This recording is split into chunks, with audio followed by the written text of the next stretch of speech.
Tonight, you are probably within 30 feet of another human being, a roommate, a partner, a neighbor on the other side of a thin wall, and yet something inside you still feels alone. Not sad, not broken, just alone. And you have probably spent most of your life wondering what that feeling means. Whether it makes you strange. Whether everyone else has somehow figured out a secret that you missed. But what if that feeling is not a flaw? What if that quiet, persistent loneliness sitting at the center of your chest is exactly what you were built to feel? What if you were designed to be alone?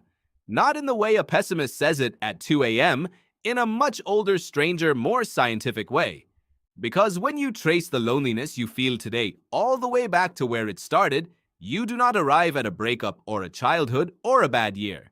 You arrive somewhere far older than any of that. You arrive at the prehistoric savannah, and at a problem your ancestors faced every single day of their lives. The problem was this: staying with other humans was dangerous. Other humans competed for food.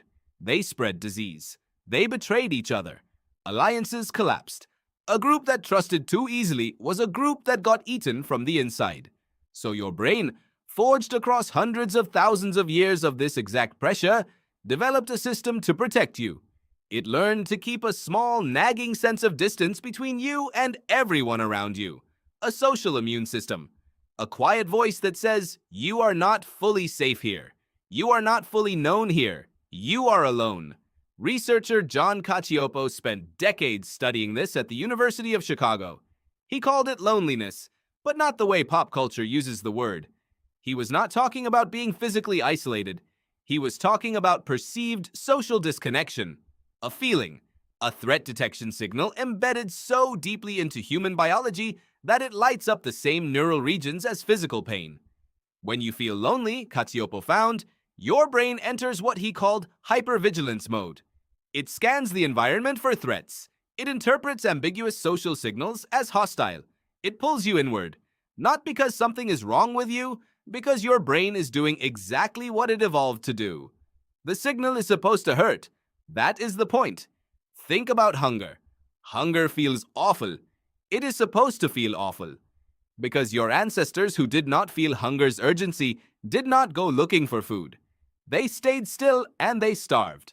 Hunger is a survival alarm, not a punishment. Loneliness works the same way. It is an alarm that says, go reconnect. Go find your people. The danger of isolation is real. You need to move. But here is where your modern life breaks the ancient equation. For your ancestors, the loneliness alarm worked. Feel lonely. Seek the group. Find the group.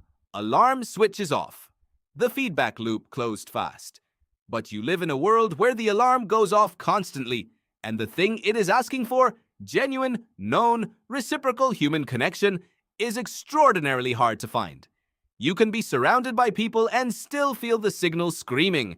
You can have 400 followers and feel more invisible than ever. The trigger and the relief no longer live close together. The alarm never gets to turn off, so it stays on, low and constant, like a smoke detector with no fire. A 2018 study from Cigna surveyed 20,000 American adults and found that nearly half reported sometimes or always feeling alone. Nearly half. And the youngest adults, the ones with the most technological access to other people, scored the highest. This was not a crisis of physical isolation. It was a crisis of the signal itself. A species-wide alarm ringing in a world it was not designed to read.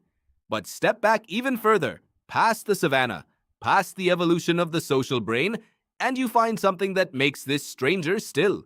Your deep ancestors, the early hominins who walked this planet 3 and 4 million years ago, were not group animals in the way you picture. They were not wolves. They were not bees. They were more like solitary foragers who gradually, painfully, under enormous evolutionary pressure, learned to tolerate each other, learned to suppress the primate aggression and distrust that made cooperation almost impossible. Robin Dunbar, an evolutionary psychologist at Oxford, argues that the human brain itself, specifically the enormous neocortex that sets you apart from every other animal, expanded primarily to manage the complexity of living with other people. Your intelligence, your capacity for language, your ability to imagine what another person is thinking and feeling. All of it emerged, Dunbar suggests, not to understand the stars or invent the wheel, but to navigate the social web. You became smart because other people are hard. Your brain is a social survival machine, and yet it never fully trusted the group. It never fully surrendered the distance. It kept that alarm. It kept that nagging, hollow signal that no amount of company fully quiets. There is a name for this in philosophy. The 19th century German thinker Arthur Schopenhauer described what he called the hedgehog's dilemma. A group of hedgehogs on a cold night. They cluster together for warmth. But the closer they press, the more their quills pierce each other. So they pull apart. But apart, they freeze. They spend the night moving toward each other and away, never finding the perfect distance, close enough to survive, far enough not to bleed. That is you. That is every human who has ever sat in a crowded room and felt, underneath the noise, profoundly unreachable. Now here is the twist that changes everything. The loneliness you feel is not evidence that you have failed at being human. It is evidence that you are doing it correctly. This signal exists because connection matters.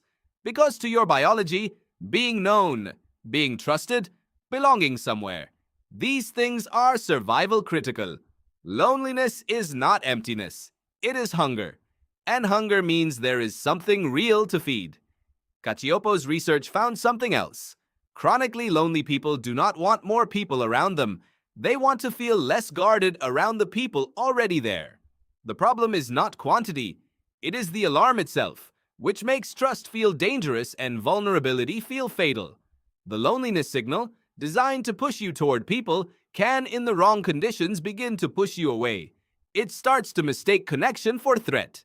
And this is when it stops being an evolutionary tool and starts being a trap. The trap has a way out, but it is uncomfortable, because it requires doing the thing the alarm tells you is most dangerous.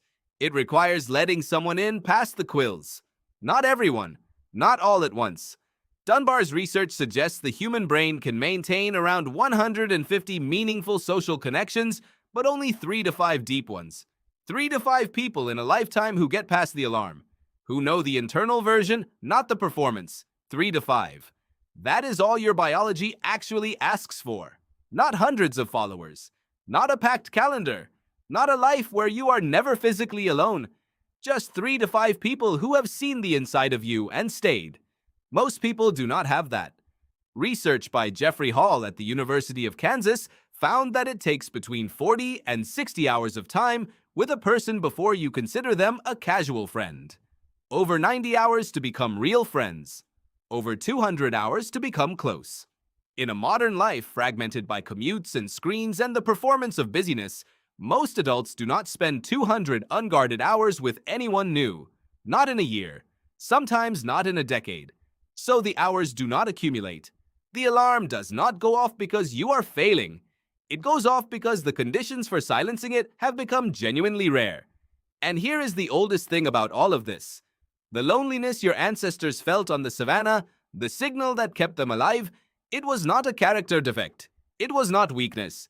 It was the sharpest possible proof that connection had value. You do not ache for things that do not matter.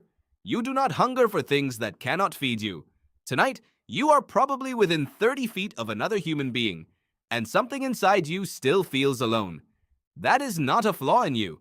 That is the oldest signal in your body telling you that somewhere, maybe closer than you think, there is something worth the quills.